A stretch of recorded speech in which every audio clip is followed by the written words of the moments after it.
लोकसभा चुनाव में इलाहाबाद सीट पर भाजपा की पराजय के बाद यमुना पार की सियासी प्याली में तूफान आ गया है। हार के कारणों की समीक्षा में भाजपा ने भीतरघात के अलावा कुछ नेताओं कार्यकर्ताओं की निष्क्रियता को अहम कारण के रूप में गिनाया है। इन सब के बीच यमुना पार के 7 ब्लॉक प्रमुखों के खिलाफ अविश्वास प्रस्ताव लाने के लिए हस्ताक्षर अभियान शुरू करा दिया गया है। भारतीय राष्ट्रीय कांग्रेस के पूर्व नेता आचार्य प्रमोद कृष्णम ने एक बार फिर राहुल गांधी पर निशाना साधा। उन्होंने राहुल गांधी को लोकसभा में नेता विपक्ष बनाए जाने पर तंज कसा और कहा कि उन्हें पूरे विपक्ष को निपटाने में 15 महीनों से ज्यादा समय नहीं लगेगा। उन्होंने कहा कि कांग्रेस को बर्बाद करने में राहुल जी को 15 साल लग गए। मुझे लगता है कि विपक्ष को निपटाने में 15 महीने नहीं लगेंगे।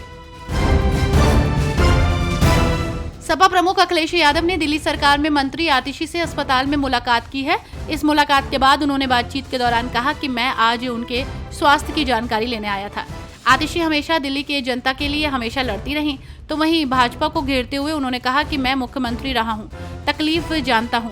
बीजेपी सरकार जब से बनी है तब से मुख्यमंत्रियों के साथ बड़ी दिक्कत हो रही है।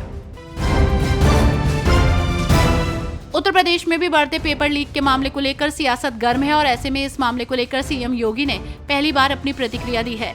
सीएम योगी ने पेपर लीक को लेकर लाए गए यूपी सार्वजनिक परीक्षा अध्यादेश 2024 पर पहली प्रतिक्रिया देते हुए कहा कि युवाओं के भविष्य से खिलवाड़ को बर्दाश्त नहीं किया जाएगा। उन्होंने कहा कि कैबिनेट में जो ये अहम अध्यादेश लाया गया है वो तो सिर्फ एक झांकी है। औद्योगिक विकास मंत्री नंदगोपाल गुप्ता नंदी ने नई दिल्ली में पत्नी और प्रयागराज की पूर्व महापौर अभिलाषा गुप्ता के साथ प्रधानमंत्री नरेंद्र मोदी से मुलाकात की। आपको बता दें कि उन्होंने प्रधानमंत्री को लगातार तीसरी बार देश की बागडोर संभालने के लिए बधाई और शुभकामना दी। नंदी ने कहा कि ये जनादेश प्रधानमंत्री के बहुआयामी नेतृत्व, अभूतपूर्व निर्णयों और जन कल्याणकारी नीतियों पर जनता की मोहर है। भारतीय राष्ट्रीय कांग्रेस ने दावा किया है कि नीट पेपर लीक में भारतीय जनता पार्टी के सहयोगी दल सुहेल देव भारतीय समाज पार्टी के विधायक शामिल हैं। कांग्रेस ने दावा किया कि सुबह सपा विधायक बेदीराम नीट पेपर लीक के सरगना है। इसे लेकर कांग्रेस ने लिखा, पीएम नरेंद्र मोदी की पार्टी का सहयोगी विधायक नीट पेपर लीक का सरगना है। यूपी के इस विधायक का नाम बेदीराम है। इसका धंधा है देश भर में पेपर लीक करवाना और उससे पैसे बनाना। बेदीराम बीजेपी का चहेता और उनका बेहद करीबी है।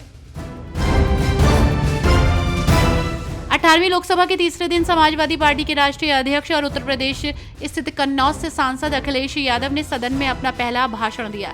स्पीकर के निर्वाचन के बाद अखिलेश ने उनसे अपील की है कि उनका अंकुश सिर्फ विपक्ष नहीं सत्ता पक्ष पर भी हो। संसद के पुराने अनुभवों का जिक्र करते हुए अखिलेश ने कहा कि सदस्यों के निष्कासन से सदन की गरिमा को ठेस न पहुंचे। मुख्यमंत्री अखिलेश यादव ने देश में आपातकाल के मुद्दे पर प्रतिक्रिया दी। उनकी टिप्पणी गिरिराज सिंह को जवाब माना जा रहा है, जिसमें बीजेपी नेता ने कन्नौज सांसद के पिता स्वर्गीय मुलायम सिंह यादव का जिक्र किया था। केंद्रीय मंत्री ने कहा था कि अखिलेश यादव के पिताजी जेल में थे। लालू यादव की बेटी का नाम ही मीसा है। वे मीसा के तहत बंद थे। ये आज सोचने का विषय है कि कांग्रेस कभी अपने आदत से बाज नहीं आने वाली।